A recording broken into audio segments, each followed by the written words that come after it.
Logan from Airsoftfoxhole reviewing the Stinger S32P shotgun model, which is a really good gun. I would probably give it a 8 or 9 out of 10, so that's a pretty high rating for me. And the safety is up by the trigger right there, just left and right. The magazine is like the only bad thing about this. The capacity isn't the bad thing, but it holds about 12 to 14, I think. But the first magazine I got, there was a BB jammed in there, and it basically broke itself apart. So this magazine I've had for a little over a year, and it's still in good shape. So if you get a magazine that's frequently breaking, then that might be an issue. And the spring in the magazine is weak, so when you get down to maybe 3 or 4 BBs, you have to turn it to get them to go far enough up to be loaded in. And you've got the hop-up adjuster right there, which is pretty useful, so you can make it fit just to your firing, basically. And in the handle right there, I took out 2 weights just so it'd be lighter in the back, because it's a pretty heavy gun with all the weights in.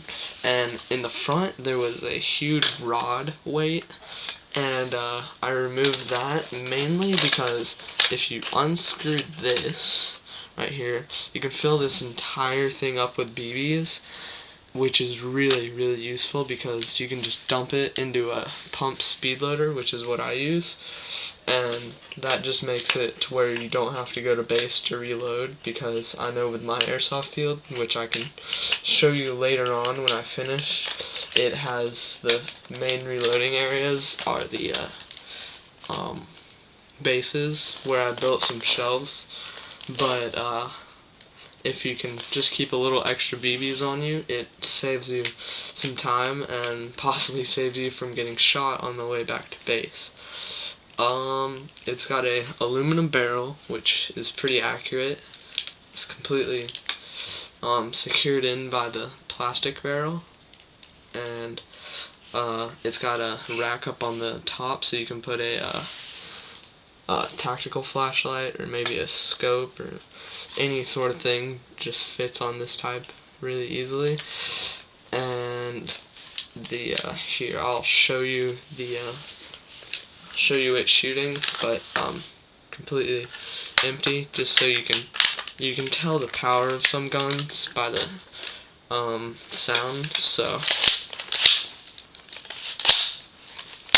see, it's pretty powerful gun. If I haven't said this, it's 350 feet per second, so most shotguns are pretty good, but this one I think is a lucky find because it came in a 2-pack of this and the pistol that was reviewed by Cody, and this is a really good for a main weapon. And if you're just getting started in airsoft, you're going to want to get that 2-pack, because you've got the pistol and this, and the pistol even comes with a holster. But I think in the newer version they made of it, I think they changed the name and everything about it, but all they really did was change this to camo. This I think is tan now, and this is camo, which makes it look really stupid, because having a camo gun with a clear body doesn't really make it look that great. But overall, it's a good gun. You might want to paint it black if you have the new version where it's camo, but overall works really good. Really useful in battle, doesn't weigh you down too much once you remove the weights, and it pretty much just, I use it as my main weapon. So if you guys haven't, since you guys haven't seen it yet, wanted you to know what it looks like. So thanks for watching Airsoftfoxhole. Rate, subscribe, comment, and enjoy airsoft.